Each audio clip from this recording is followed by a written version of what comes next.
children, have you ever met the bogeyman before? No, of course you haven't, for you're much too good, I'm sure.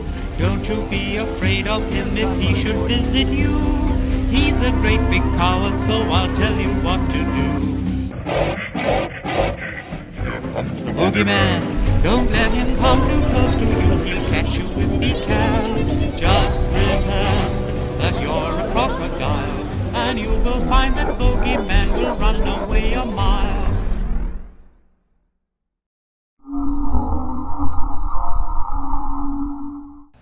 Welcome back, everyone, to Call of Cthulhu. We're going to try and get some more episodes up for you. We're going to try and pick up from where we left off, but it's been a little while, so I'm going to let everyone go around, introduce themselves and their characters again, just to give you a recap on what went down. Last time we left, the characters were arrested. We're going to speed forward a little bit. There was some video that didn't record very well. Maybe we'll be bringing that out once everything's done. But the characters did manage to get out of jail.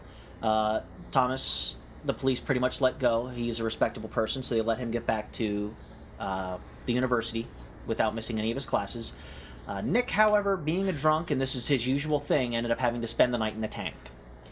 The next morning, Thomas went to his classes, and he realized that Sandra Bailey, the girl whose shoe they had found, was actually one of the students in his class, so they may have a lead to go on, but they still haven't had a chance to follow it up. Thomas needs to finish his classes first. Meanwhile, Nick gets booted out of the drunk tank, travels over to Madame Kalova's shop, picks up the alcohol that he left in her possession, attempts to steal a few things very poorly. He ends up getting kicked out and travels back to Patrick's lodge, where they engage in a heated debate. Alex, meanwhile, who got away scot-free, meets up with Madame Kalova and discusses what they're going to do at this point. Jimmy, who is unfortunately not here tonight and will not be in the next couple of episodes, managed to also make it away free, and he will be at school that same day with Professor Carlton. That should give everybody a general recap, so I'm going to let everyone go through and introduce themselves, and then we'll get started. I'm Josh. I'll be playing Alex Royce. Just a regular dude, middling investor.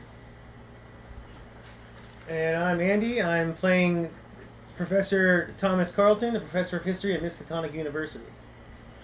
I'm Chris. I'm playing Janet Kalova, a fortune teller. Joe. I'm playing Nick Burnquist, resident drunk. All right. So we're going to speed through the rest of the day. The rest of your classes are going to go relatively uneventful, unless there's anything else you'd like to do. I believe that you were trying to get some additional reading in on the book you found, Les Cultes des Ghouls. So unless you wanted to do anything else, I'll assume that you're doing that between your classes. I'll do that between classes. That's pretty much the plan. Is there anything else anybody wanted to do during the day? Patrick will ask you to stay at the lodge until that night. He will send a message to everyone else to meet him there. There's a few things he wants to discuss. So he will give you a place to sleep, because it's unlikely that you got a lot of sleep at the drunk tank at the jail, so he'll at least clear out a room for you to stay in if you'd like, or if you want, you can go, but he does ask if you can at least come back for tonight so that we can hopefully put an end to the discussion and make a decision one way or another. Mm-hmm. I did have a quick game question. I did steal something from Chris. I think it was a book, but I don't have it written down, unfortunately. You attempted to steal a book, but she did catch you. I thought I attempted to steal 2 items. I You believe did. There she was got a one item, but dagger. you're drunk, so you're seeing double. No, he That could he be was it. he was not actually drunk. He did try to steal a It dagger. was in the morning. I think he did get the dagger. You did he get the did dagger. You succeed. did not get the book. Okay, I'm just going to write that down with a pencil that works. Thank you, sir. And I believe Josh and I met up at my shop, and then I was going to close and we were going to meet up with the professor. Mhm. Yeah, But you just had to wait until after he was done with his pretty classes. much. Right. So at this point, we'll assume that the message arrived for you at your shop. Alright. Alex did not get his because he did not go back to the place where he is staying currently. So you will not get your message. But if you read Janet's message, or if she's willing to tell you about it, it will say that Patrick wants to get people together to have a discussion. So you will get that in some way, shape, or form. I honestly don't even remember where I was headed after I met up with Chris. That- Because that- it was really early in the morning Yeah. before shop even opened, and I was like, well, let's meet up with the professor later, and then I just left. Mhm. Didn't really remember where I was headed, so I guess I just assume I hung out there. So if she got the message, then I guess I got it so as well. We'll go with that. All right, so it is now evening on September 9th, 1926. Tuesday specifically, in case anybody really cares. But you are finished with your last class for the day. A messenger did arrive stating that Patrick wanted to meet everybody. Hand that to Chris, please. What's the date? It's not anything secret. Today is September 9th. Okay. Specifically, the deadline that you were looking for was 3 weeks after we started, which would have been the 8th. Yeah. Well, I will gather my belongings, take them with Thank me you. to the lodge. All right. I will assume that Jimmy got the message, therefore I will not contact him. Hopefully I'll find him at the lodge. He does. He will tell you that he does have baseball practice that he has to be at today because there's a big game coming up this weekend, and the coach is being very strict in saying that he wants everybody to be around for practice. It's an important game. The playoffs are going to be starting soon, it being September already, so they don't have a whole lot of time to prepare. So he will not be able to make it, but he does ask if you can at least let him know what's going on. So everybody will meet up at Patrick's. For those who don't remember, Patrick is an Irishman who has a private lodge on the outskirts of Arkham. It is a bit of a speakeasy. He does have access to some bathtub gin, as well as having some more potent stuff that he managed to get smuggled in from out of the country. But that is not the reason why he brought you here tonight. He is the one who gathered you originally to investigate some of the stranger happenings in the city. So everybody will meet up there. He'll bring you into one of the private rooms in the back. Whatever you were doing, Joe, whether you decided to sleep off the rest of the day or go and do something else, I'm assuming you've returned and are available for this. So bring you in there. I am going to attempt to do the Irish accent this time, so I apologize if it's bad. That's an Italian, I'm offended. What? As an Italian, I'm offended. You should be. You're offended by everything. You're Italian. So, well, lads, I'm glad you could come back here. During the day, I talked to Nick a little bit, and an important thing has come up. I know some of you, having seen a few things at the warehouse, are a little concerned about what we're dealing with here. And I'm not going to lie to you, it's not good stuff. We're dealing with not only people who are intending to do bad things to everyone around, we're dealing with strange creatures that are working with them in an attempt to try and kill and subvert humanity in any way they can. I'm not saying it's going to be an easy road doing what we're doing. I'm not saying that we're all going to get out of this alive and everybody's going to be happily ever after. Chances are very good that we are going to die continuing to fight against this evil. Nick has already expressed concern, saying that he is not necessarily happy with having to throw his life away. And I'm going to tell you the same thing that I told him. This is not about whether we specifically live or die.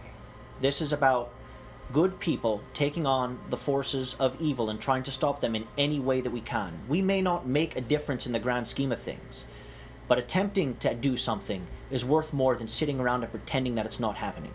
It's unfortunate that the people out there don't know what's going on, but they're safe in not knowing what's going on, but only in so much as that doesn't keep them awake at night. These things are still just as likely to kill them, to come after them, to do things to them, as they are to anyone who already knows that they exist. The only difference is it gets a little bit harder to sleep at night once you've seen everything that's out there. Like I said, I'm not saying you're going to live through this.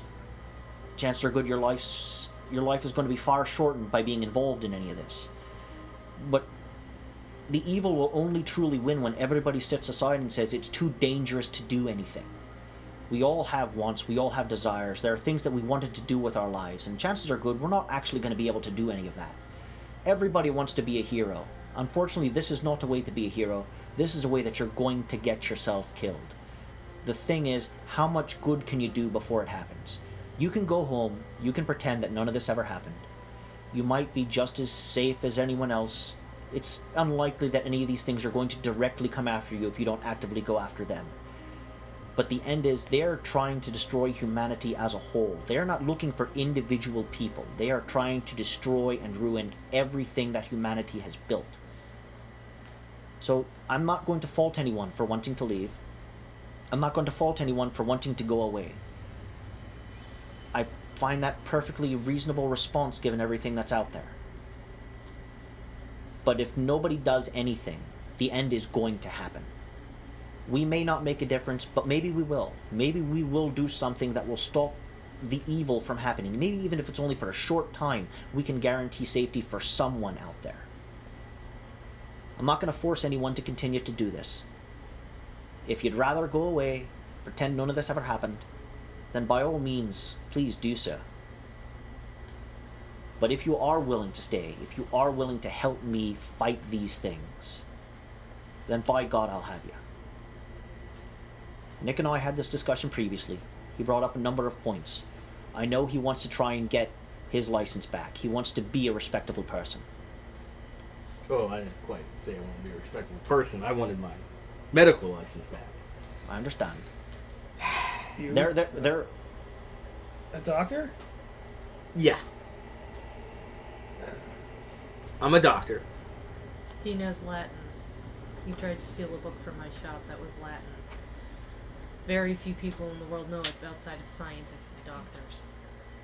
Listen, And priests. So why would a random drunk know it? We've all got our demons. Some of our demons live at the end of a bottle. Some of our demons literally come from the very pits of hell.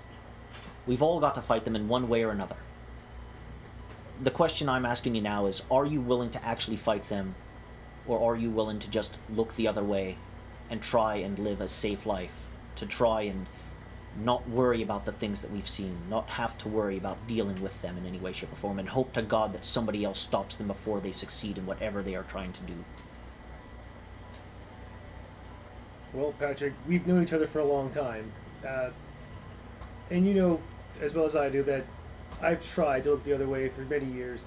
I've tried to live the peaceful professor life, doing my students well, but it always comes out in the end. Something always comes up, something always happens. I, for one, am in. Whether the good fortune teller, or the doctor, or This guy. this guy are with me, I can't speak for them, but you know I'm in it to the bitter end. My ancestors fought the evil centuries ago. It's in my blood. I'm in.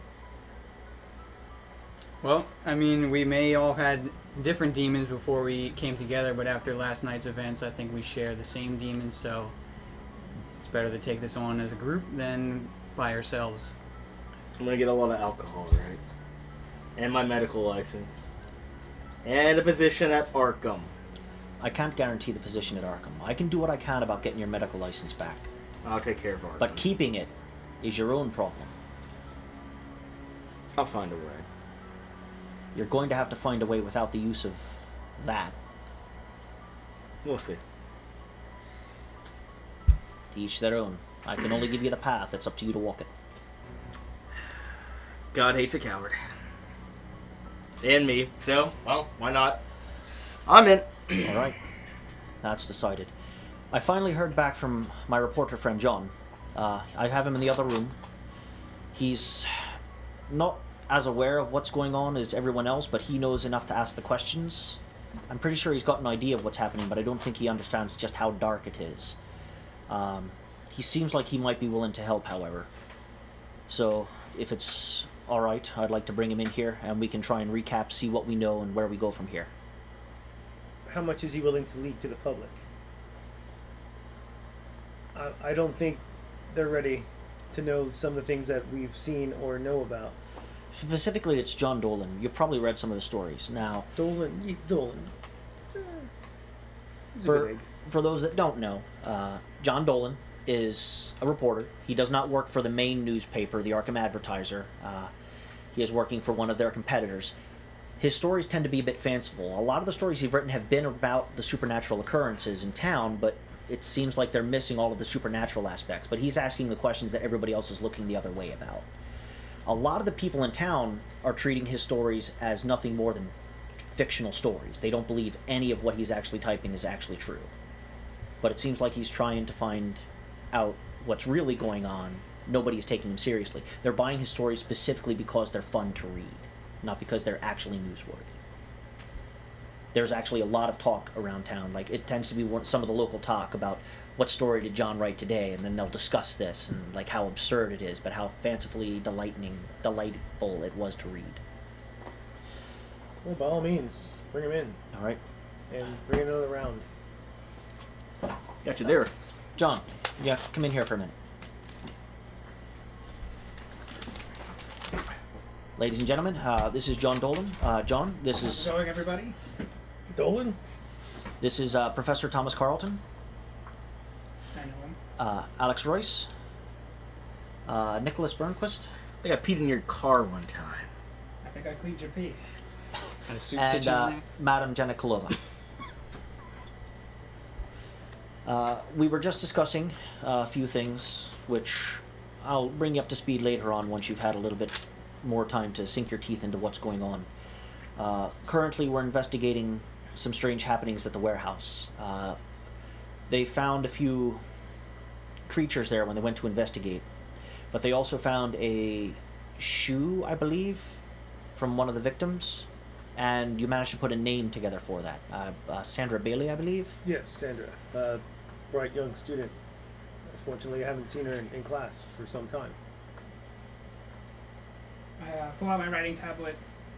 Would any of you like to go deeper into what you've seen? No. I'm just asking a few questions. I mean, I'm willing to people have talk. the right to know exactly what's going on under their beds. But I don't think it's a good idea to leak this sort of information to the public. I think I can decide what they can hear or not. I've been giving them stories for years. But does anyone take you seriously? It doesn't matter. It doesn't matter. They gotta know, and eventually when the chips are down, they'll I've- look back at all the stuff I've written. and I've read some of your realize, oh, stories, and I've Oh, noticed have you? that the I've parts read that are through true those stories. are truer than most of the tabloids read. Can you cite your sources? Me, my eyes, what I've seen, what I've touched, and what I've heard are my sources. I don't need anyone else. I don't need you telling me what I have and have not seen.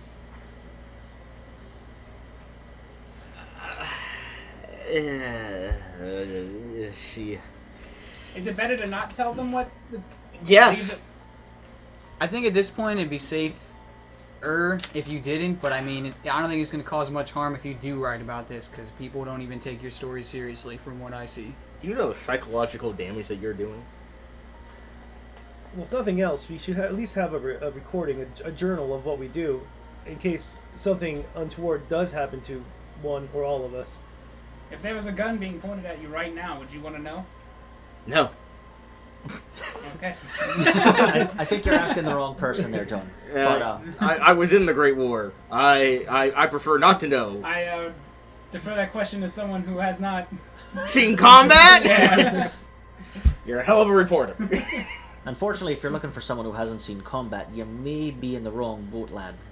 I don't know about Alex himself, but I think everybody else here has had a gun at their head at some point or another. Or worse. But, That's mighty interesting. to get back at the subject at hand, do we know anything about Sandra Bailey? Other than a student, no. I have not looked into the records of the school. It's not that I'm aware of. I might be able to find something out on the street, maybe. Is she a student that was here? Is she a local, or is she some tourist? You'll forgive me, but I do see thousands of students every year. Right. But as a professor, you would have access I would have access to her to the records. records. It would probably be prudent to go around that way. Especially since she hasn't shown for class how long? Craig, would I know what the girl was wearing that I saw get killed? Unfortunately, no. You had been drinking at the time. Right. And she was entirely surrounded by those creatures that attacked you at So the I warehouse. wouldn't connect Like- the shoe to what she was wearing or anything? Okay. No, I Just mean, wanted it to was bring that up. it was basically a bloodbath. It was shredded fabric doused in blood and shredded meat. Well, we found the shoe among the remains, right? And we Yes. know the shoe Mhm. was of very good quality. very Well, then I'm just going to expensive. assume the worst and say we know where Sandra Bailey is. But the question is, How she got there? well, that's the second question. The first question is, was she the only one? Was she targeted specifically? We don't know. Yeah. We'd have to That do would more we need more research. information on Sandra herself. Actually, if we've got a reporter here, he might actually do some investigating journalism. It's funny they should mention this. You've actually been looking. Disappearances are not an uncommon thing in Arkham. It happens fairly regularly. So it's not altogether newsworthy when single people go missing. But you have been noticing a pattern. Recently, it's been targeted at women, normally between the ages of 16 and 24. There have been a number of disappearances on almost a regular schedule. It seems like one every month has been disappearing.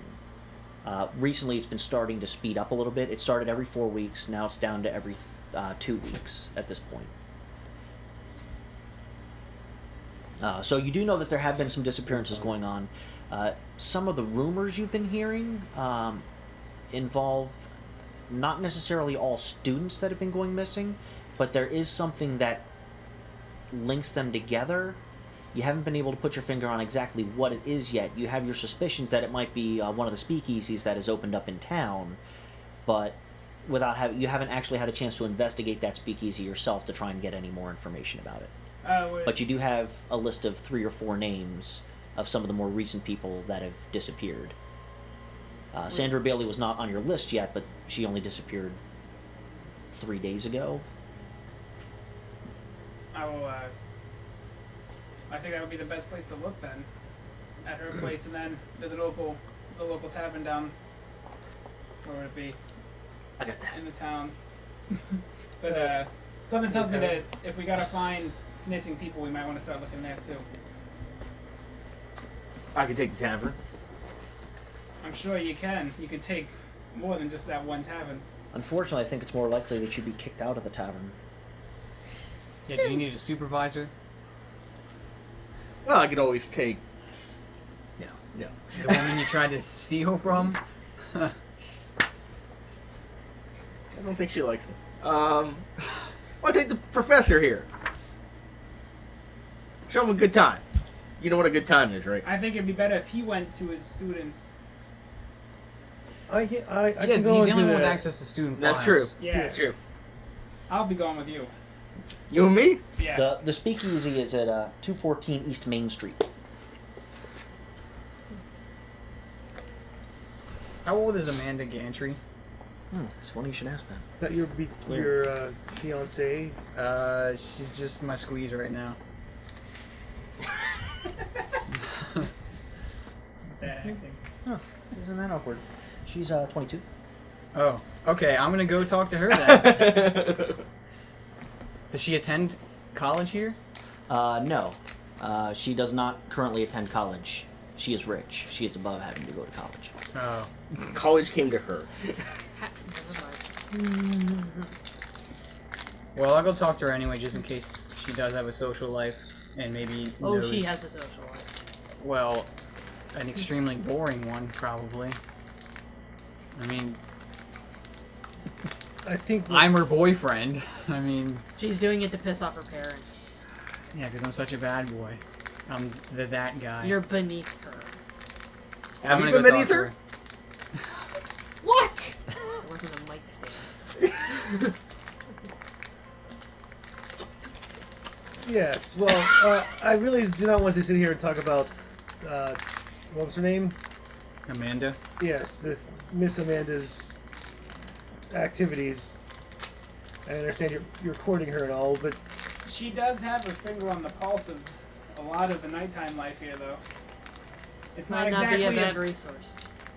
Well, that's why I suggested it. If anyone's So- gone recently or gone missing recently, she'd probably be the one to know, or anyone she hasn't seen lately at her local. debutante balls. Yeah, I'll go speak to her and see if she has any. I Gossip. recommend you take someone else with you. It's unsafe to go alone, especially dangerous to go alone. especially this Take- hour. I'll take. Take this hand torch. I have one. I'll take that, madam. For the record, 'Cause hand everyone torch else is is- a flashlight. Yeah. That's what they call. Yeah, go ahead, pick that up. Okay. Picking up what I'm putting down. You gonna put that in the tabloids? We're gonna call it a flashlight now. Sources say hand torch makes light. Yeah, I actually had to look that up to make sure they were invented at this time. Again, it's commonly called a torch. Still.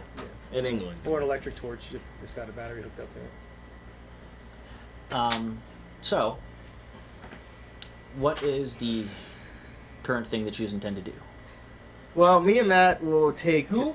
Oh, me and John. will take Dolan will take the tavern. We may need to grease some palms, Patrick.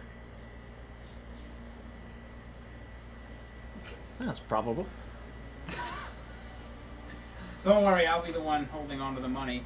I'll make sure you get back most of it. Oh, well, in that case, I guess that's fine. He will give you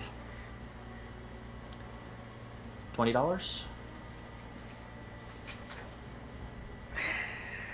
Not a lot of money, but it's not Oh, an that'll go insignificant pretty amount in this far. time No, it's period. not. That will go far enough. It is not enough to get top shelf whiskey. Specifically. It's rad.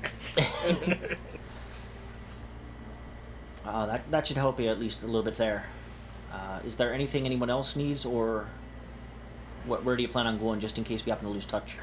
I could use a ride back to the Yeah, university. I'm gonna need one as well. All right. Unless I can call Amanda's chauffeur. Chauffeur. I don't know how rich he is. Well, she probably does have a telephone. Right. You know how rich she Being is? limited, no. Yeah, I can What's let the you name? borrow the telly. What's the Amanda family Gantry. name? Would I know that name? Gantry? Yeah. Have you read the Oracle lately? Was there anything in the write-up that I gave you? No, not specifically. Then no. Just that I do rich people parties. All I'll Yes. say about Amanda Gantry is if So- you meet her, don't mention you've talked to me or seen me in the last couple of weeks. So you're saying we have to keep a secret for you? And you can't do the same for us? Nope. If you want to punch him after this is all over. Actually, one of the surprising things now that they're mentioning her name is that she has not been at any of the rich parties that you've attended. Okay.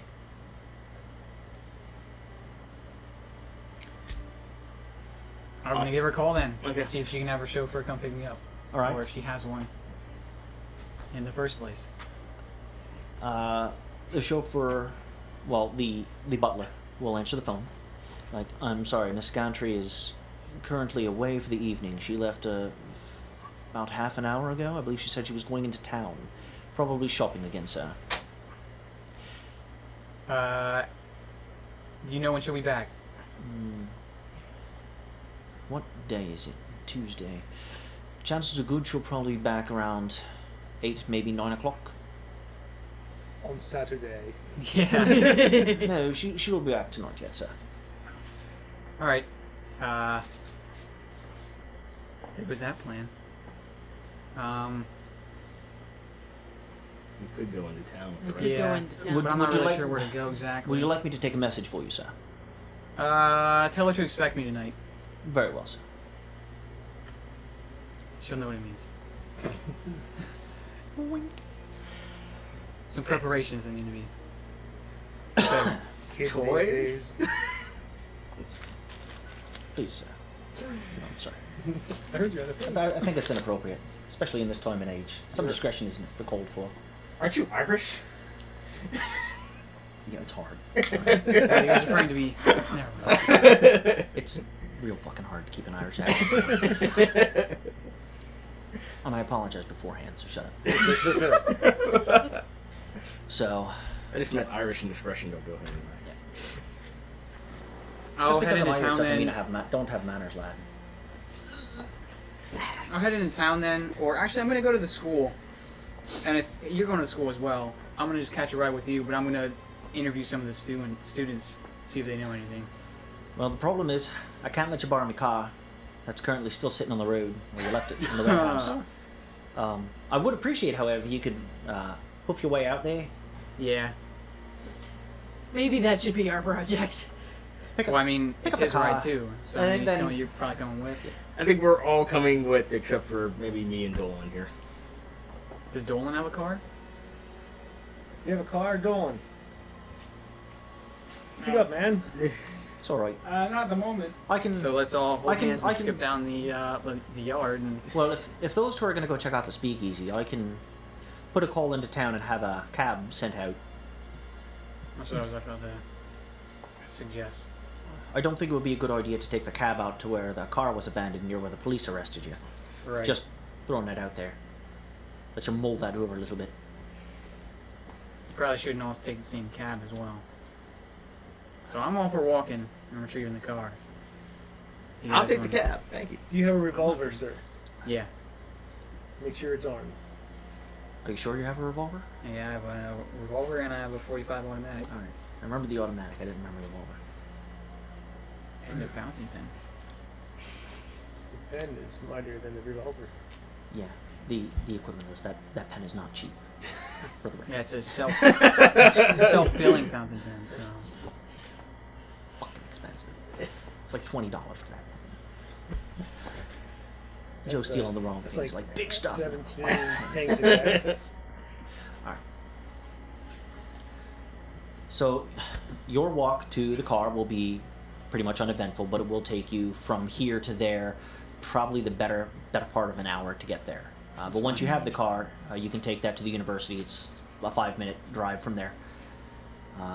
Once you're at the university, you can decide what you want to do. So I'll let you think about that for a little while. We'll get to the speakeasy before they get to the car.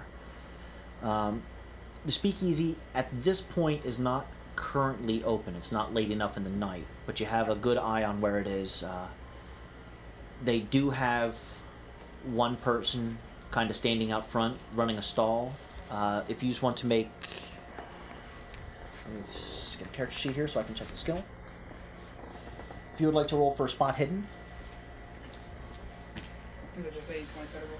it's a percentile roll. Percentage. Made it. That's what I hear from you. Made it by 12. Alright. And if you do make it, let me know how much you made it by. 81. You want to roll under. No. Okay. I didn't make it. You will notice that outside is a guy who has a hot dog cart. Mm-hmm. It's a block off of the main way where a lot of the shops are. Mm-hmm. So he's selling hot dogs to people who are getting dinner while they're out shopping. But he is trying to keep an eye on the door behind him, which would lead to the speakeasy.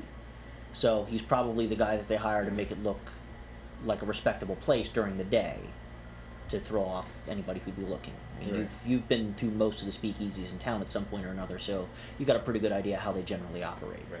So he's definitely just trying to make sure nobody gets too close to it at this point in time. Right. Most of the speakeasies are generally going to open around 7, 8 o'clock. What time is it now? We'll say 5:30, quarter to 6. Right. So you got a little over an hour to kill. All right. You see that? No, I can't see it because I rolled. Okay then. How about you buy me dinner, and we'll discuss why we're going to the door behind the hot dog So stand. were they at the vendor? Yeah. Are Are you you reading kosher? the article lately? What? You were reading the article lately? have No. you seen those hot dogs? None of them. You don't want those hot dogs. I'm hungry, and I want food. We don't necessarily have to go to the hot dog stand. I'm just telling you where we want to go is behind the hot dog stand. Alright. You're a reporter, right? I am a reporter. So you don't have a clue, do you? About the situation at the warehouse? How about we buy you buy me dinner, and just we'll try to get through this, and oh God, help me. I'm gonna be so drunk tonight. And we will stop there. We'll attempt to pick this up next time. So we will continue later. Good night. Clap.